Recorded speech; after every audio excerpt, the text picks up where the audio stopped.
Philippine government has approved the United States proposal to build a new boat maintenance facility inside a naval detachment in Palawan, facing key tension hotspots in the West Philippine Sea.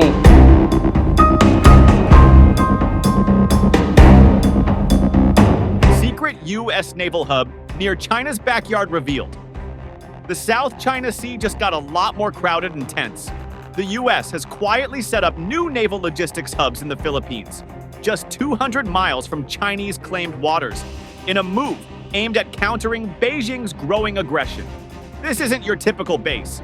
Think low-key but lethal. Docks for fast patrol boats, drone-ready pads, radar systems, fuel depots. No flashy carriers, just smart, mobile deterrence. As of July 2025, 4 new U.S.-backed sites are now operational under the Enhanced Defense Cooperation Agreement, EDCA, with at least 2 close enough to Taiwan to matter in a flash. Why now? Simple. China is turning up the heat. Just in May, Chinese Coast Guard ships rammed or blocked Filipino resupply missions to disputed reefs 6 times. Loudspeakers blared, "This is Chinese territory. Leave immediately." You are approaching China's territorial waters. Please state your intention. But the Philippines isn't backing down, and neither is the U.S. "We're not here to start a war," said one U.S. Navy official, "but we're not walking away either." President Ferdinand Marcos Jr. is drawing closer to Washington, recently signing a defense pact with the U.S. and Japan, forming a new trilateral alliance aimed at keeping Beijing in check. As friends and partners bound by a shared vision and pursuit of a peaceful, stable, and prosperous Indo-Pacific. It is a partnership born not out of convenience nor of expediency, but as a natural progression of a deepening relation and robust cooperation amongst our 3 countries. Behind all this is a region on edge. The South China Sea carries over $3.4 trillion in trade each year, and China claims almost all of it under its sweeping 9-dash line. The world doesn't recognize that claim, but China keeps enforcing it with warships, artificial islands, and maritime militias. Locals are feeling the pressure. "We're caught in the middle," said a fisherman from Palawan, "but we won't be bullied." What's coming next? Experts say this could be a mini Guam setup, designed for rapid response if things go south fast. And with tensions flaring over Taiwan, 2025 might be the year when silent deterrence turns into direct confrontation. The U.S. is back in Southeast Asia, this time with smarter tools and stronger alliances. And China? It's watching closely.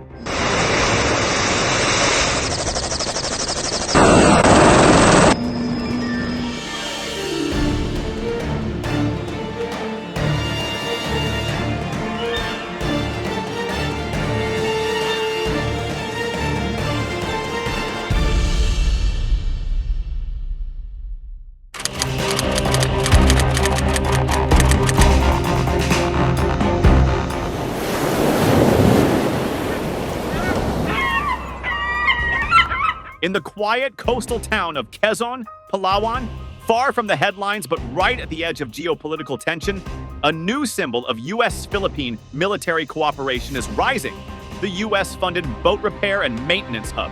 It's not flashy. No fighter jets, no missile silos, no sprawling runways. But make no mistake, this small facility carries a big message. Strategically located just 160 miles east of Second Thomas Shoal, one of the most volatile flashpoints in the South China Sea, the hub is part of a growing effort to prepare, not provoke. While it won't house troops or launch operations, its value lies in what it enables: rapid response, increased maritime readiness, and local control. This facility is built for speed and resilience. It's designed to service the small, fast craft that make up the frontline fleet of the Philippine Navy: rigid-hulled inflatable boats, assault boats, and patrol vessels. These aren't headline-making platforms, but they're vital for asserting sovereignty, especially in contested waters regularly patrolled and often harassed by China's Coast Guard and maritime militia. Inside, the setup is compact but complete. Repair bays for quick turnaround, secure storage for parts and supplies, and briefing rooms for mission coordination. Everything the Philippine forces need to stay operational in the face of mounting pressure is right there, built into one lean, efficient facility. And here's the key: this isn't a U.S. base. The funding comes from Washington, but the operation remains fully in Philippine hands. There's no foreign flag flying overhead, no permanent American garrison. It's a deliberate design, one that supports sovereignty while boosting capability. A U.S. official described the facility as part of a broader strategy of low-footprint deterrence, supporting allies without overwhelming them and reinforcing presence without escalating optics. In other words, help them stand stronger, but stay in the background. In today's South China Sea, where Chinese vessels swarm disputed reefs on a near-daily basis, and where the line between peacetime patrol and confrontation is razor-thin, this kind of infrastructure could make all the difference. It provides the tools to respond quickly, quietly, and effectively, turning a slow, vulnerable reaction into a swift, measured response. So while this hub might not make global headlines, it's part of a much larger shift. A shift where the United States isn't just watching from afar anymore, it's positioning smarter, empowering allies, and preparing for whatever comes next.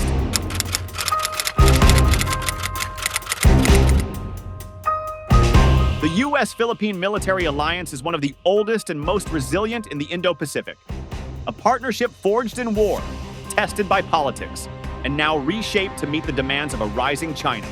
Air Corps films of Japanese aircraft captured in the Clark Field area, Luzon, Philippine Islands. It began in the aftermath of World War II, when the United States, fresh off liberating the Philippines from Japanese occupation, signed the 1947 Military Bases Agreement.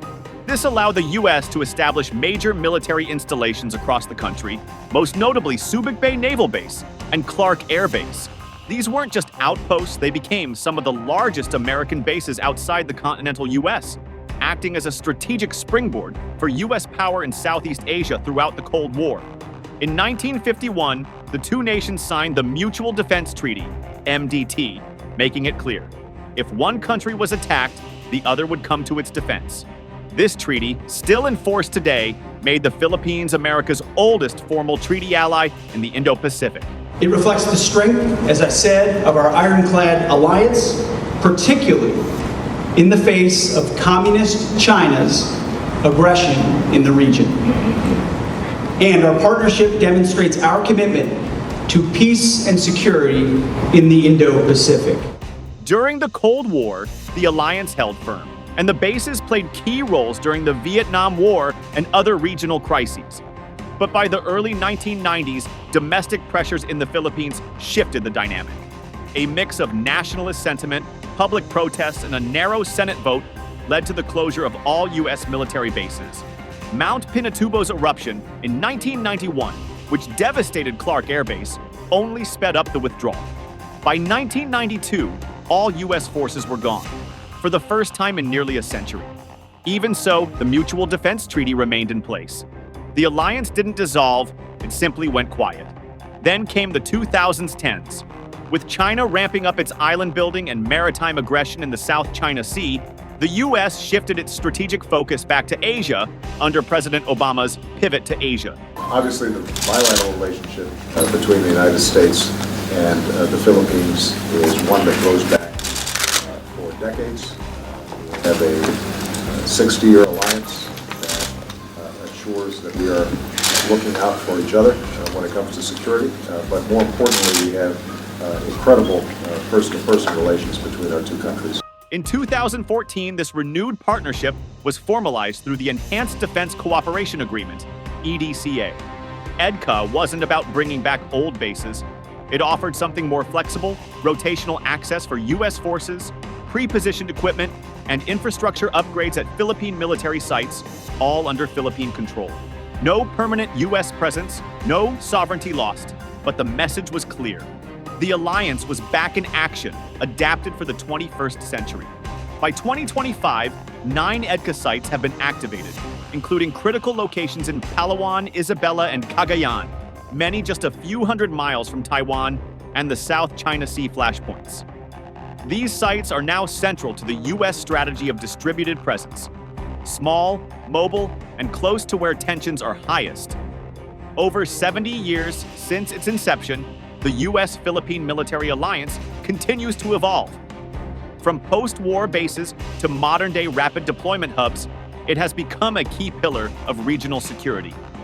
Not by returning to the past, but by adapting to the challenges of today.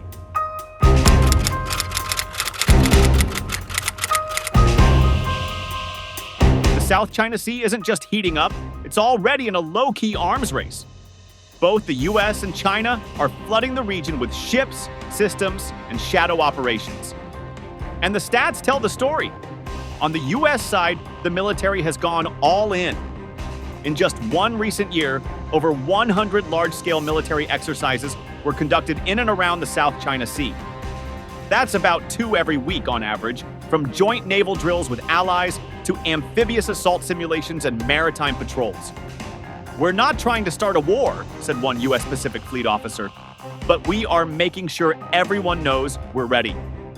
Washington is also deploying next-gen systems to the Philippines.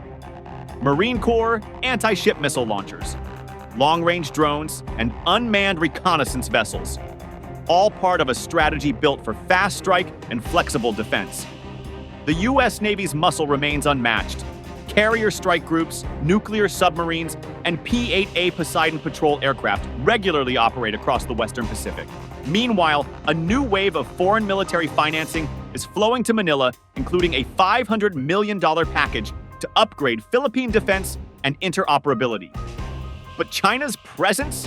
It's constant. Near-daily patrols by Chinese Navy, Coast Guard, and maritime militia vessels near reefs, shoals, and islands claimed by the Philippines have become the new normal. Filipino sailors report being blocked, trailed, or blasted with water cannons on routine missions. Satellite imagery shows China's military buildup is no bluff. In both the Spratly and Paracel Islands, Beijing has built up artificial islands complete with airstrips, radar arrays, missile systems, and deep water ports. These are not research stations, they're fortresses on reefs. Back in 2016, the Permanent Court of Arbitration in The Hague ruled against China's sweeping 9-line claim, siding with the Philippines. But China flat out rejected the ruling and has only tightened its grip since. The result? A crowded, contested sea where every patrol, every flyover, every drill is part of a high-stakes geopolitical chess match. One wrong move, one misread signal, and things could escalate fast.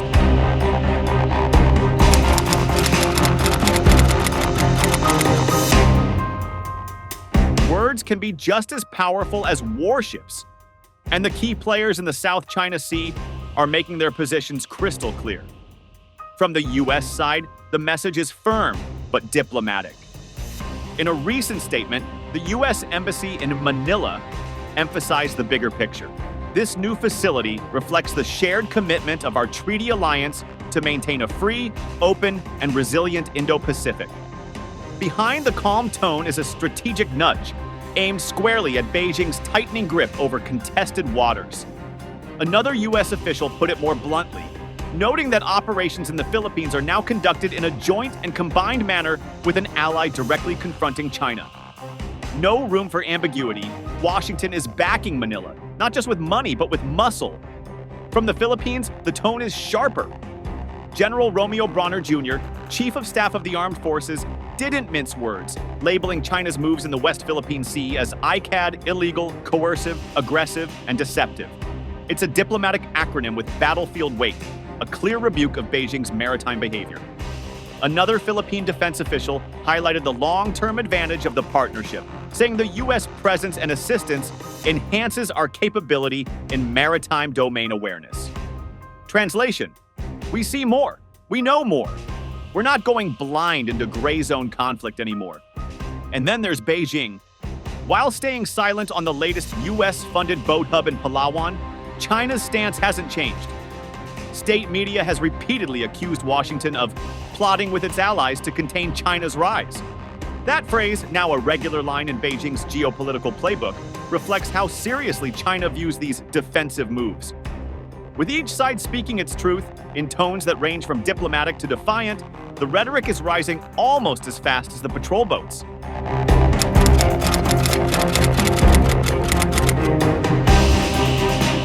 The new U.S.-funded boat hub in Palawan isn't just a construction project, it's a clear, calculated move in a bigger strategy. To reinforce the U.S.-Philippine alliance while keeping a low-footprint but high-impact deterrent against Chinese aggression in contested waters. More than ever, this marks a shift in the South China Sea from isolated patrols and reactive diplomacy to coordinated, tech-driven allied defense planning. With each new facility, each joint exercise, and each unmanned system deployed, the region edges closer to a standoff where preparation, not provocation, becomes the language of power. And beyond strategy and stats, this new hub tells a deeper story of how old alliances are evolving, of how the Pacific's balance of power is being reshaped in real time, and of how geopolitical history is never really over. It just adapts. The sea may look calm, but underneath, the game has changed. Thank you for tuning into our channel. If you enjoyed the video, please remember to like, share it with your friends, and subscribe to our channel for more in-depth analysis of global issues.